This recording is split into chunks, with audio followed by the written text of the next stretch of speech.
Well, it's a beautiful day today, and we've been pretty busy, and I'll show you what we're working on here. As you know, I've been doing a pair of heads for a while, a pair of E7s, and I had them pretty well where I wanted them as far as runner size and combustion shape. They were pretty well 80% done for the previous combination. But however, the combination changed, as I've talked about in a different video, and that was going to be originally for a little bit of nitrous on a stock engine with just the heads done decent and to help the car improve with a little bit of ET, and that was our plan. And so then it went to being where the car is getting a blower on it. So I started to do a little bit more to the heads, and then before I got too well into the heads, bringing them up to par, I find out now that we're going to be looking at a Stroker Windsor in the future. And before anybody says anything about an E7 head's not big enough to support a Stroker Windsor, it can if it's done right. Now I'm going to tell you what you have to do.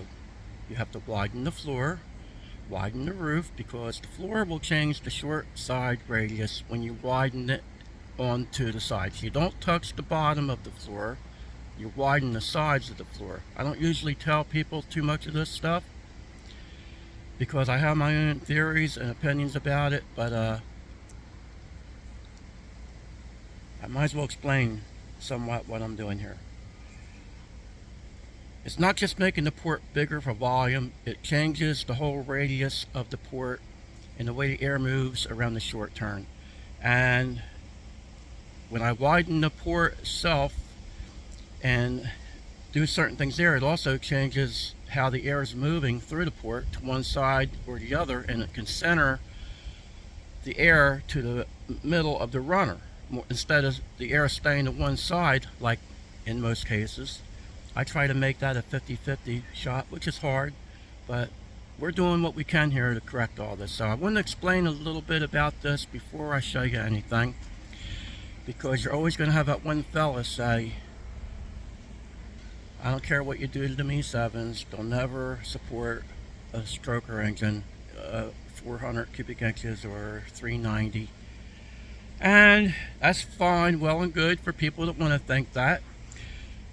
But we have a friend that has a similar setup on a 427, and the car runs very well for just being a backyard built Windsor with a pair of ported heads on it. Car naturally aspirated, runs 1050s. Guy was wanting to just go mid 10s, and that's what it did. Why does he need to buy different heads? He did this steel KS stuff here. His father's old school like me, and it all depends what you're trying to do. If you're trying to set the world on fire and you need the best of the best and you're trying to go out there grudge racing, then you might need to invest in a pair of heads that are like $4,000. Now I will say this, we've had the 11R heads, and these E7s on our car has gone just as fast at 11R trip flow. Now if you had compression bumped up, turn the motor another 1,000 RPMs or so, then the R head would probably start making a lot more power than these heads.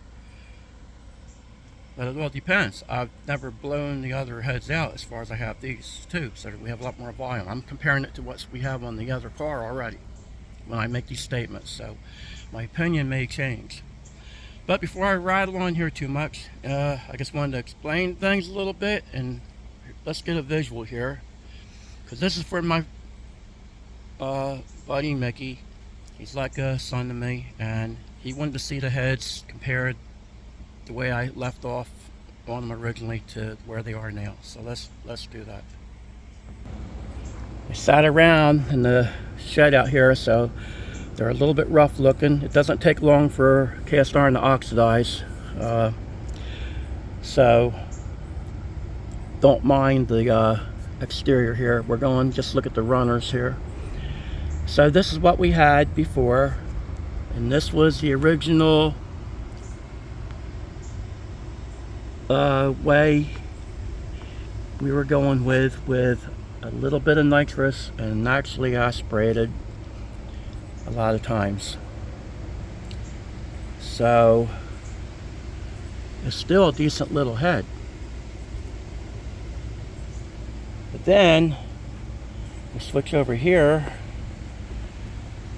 and if you guys know gasket sizes, this is 1260 or 1226 25 3. So this is actually a head gasket that is made for one of the bigger aftermarket heads.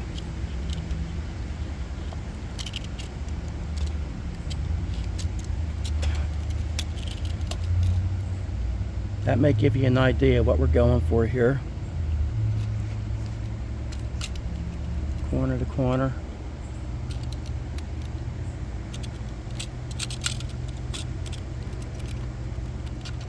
Corner to corner.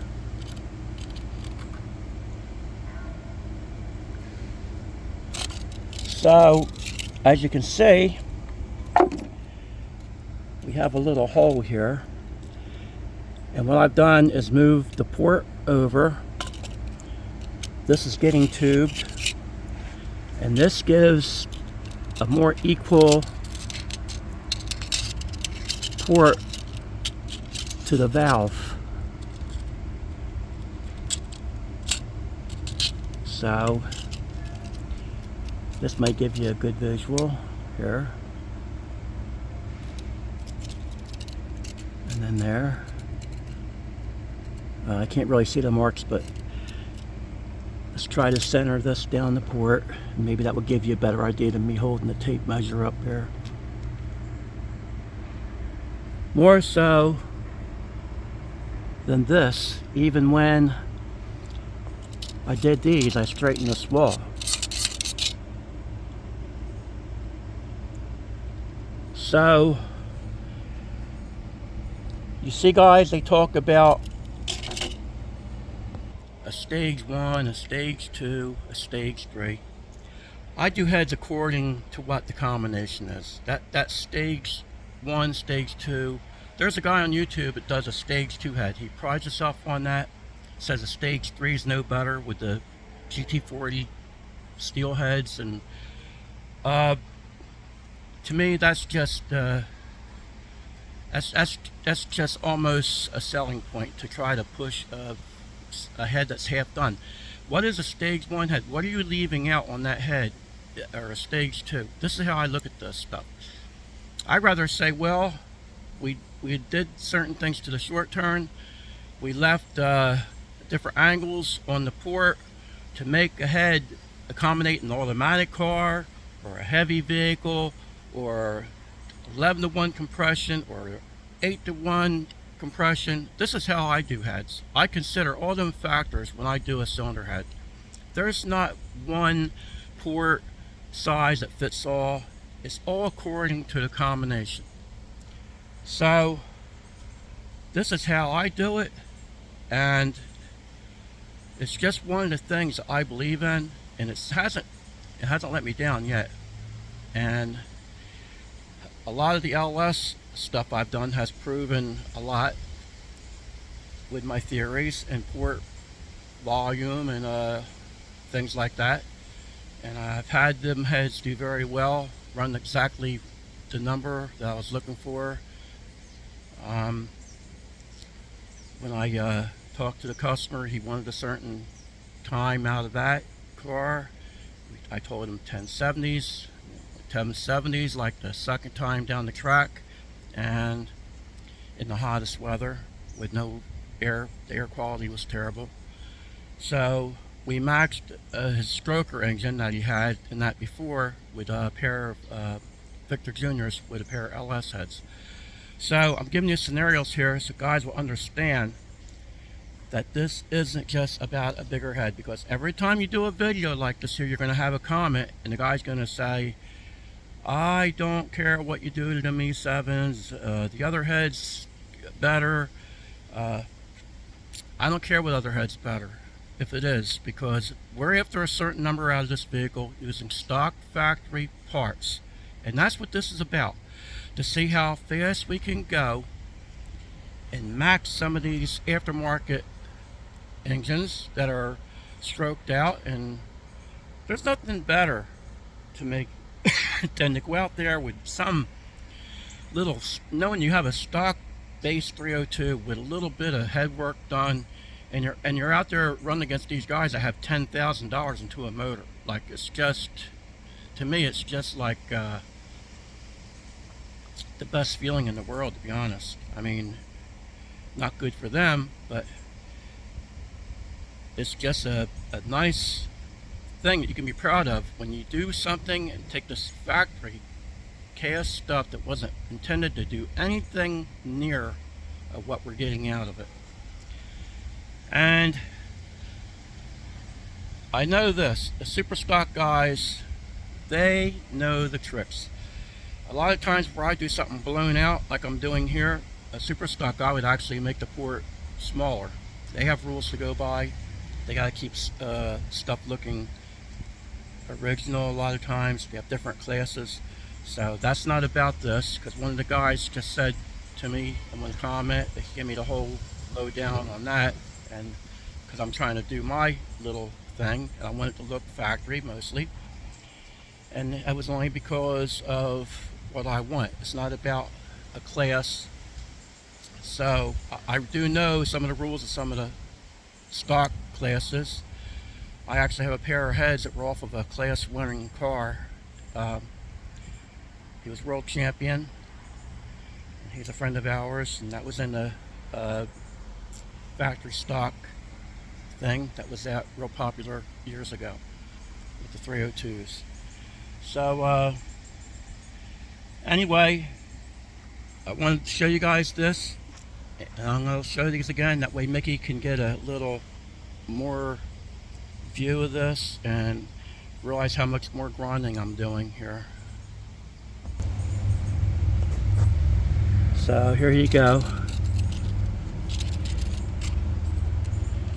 Show you that, Mickey. A lot smaller. We're talking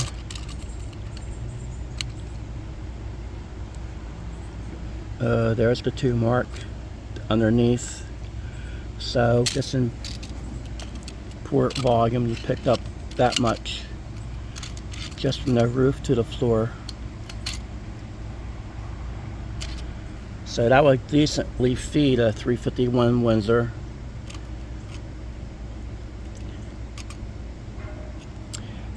But everybody has their opinions about things like this here. But I always say the proof is in the running vehicle, and we'll get to hopefully see how this all comes into shape. Now, I will say this. Me blowing these heads out like this here, I have these in some very dangerous zone areas. So if anybody wants to just try to see this YouTube video right here and start making a port real big, all you're going to do is perhaps make your heads worse than if you just let them alone. Because even these right here are done up a lot more than what they come off on the old viewfinder here. But you can see that without tubing and leaving the factory sidewall here that it gives you a lot less volume, and this is what makes the air have tendency to go straight down the wall, because if you think about it, the air's coming in and the first thing it's doing is getting pinched off, and then the port opens back up. So that's why I always try to straighten this port on the side right here. I have my reasons for doing stuff, and it's just things I think help with the airflow. And to be honest, if I could get the same amount of air volume out of a smaller port, it wouldn't be like this. But we're thinking of the near future here of the Windsor being built, so I don't want to have to redo these again later. I talked to Mickey about it. He said just go ahead, blow them out. And I said, well, these blowing out like this here might actually hurt the 302 naturally aspirated. He said don't worry about it.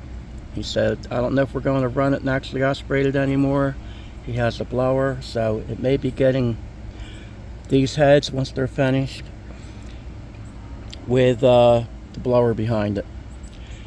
So that's the whole idea behind this, was to make this accommodate a Windsor built engine in the future.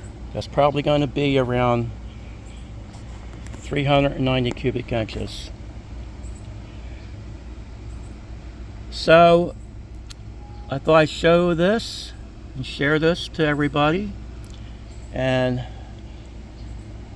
I have a lot to do still, because these are not all in specs with each other. I'm shaping, and that's another thing I'll do. I'll shape one runner different than the other a little bit if I have to, because I always consider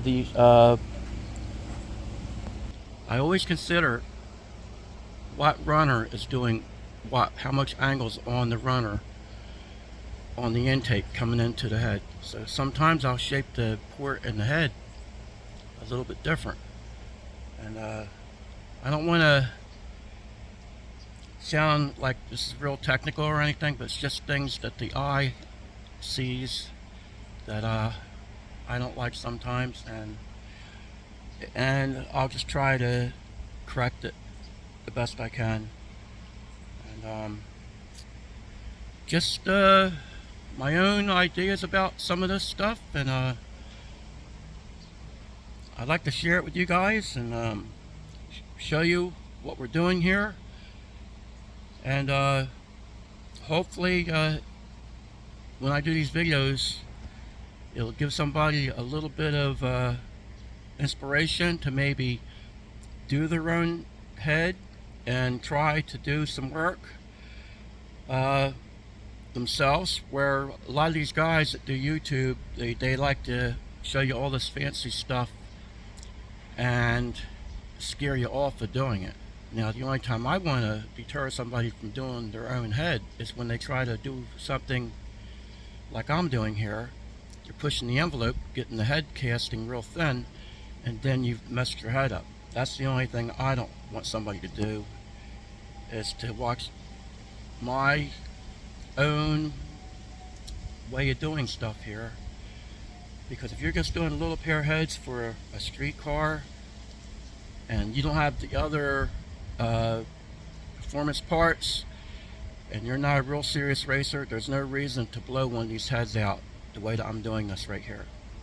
A nice cleanup on an E7, doing all the important little things that you do to them that most guys do, and just general porting is fine. So I don't want to see anybody get themselves into a mess ruining these heads, because there's other things I do here that I think works that I don't mention, because it's a real touchy area and it's my opinion that I think it works.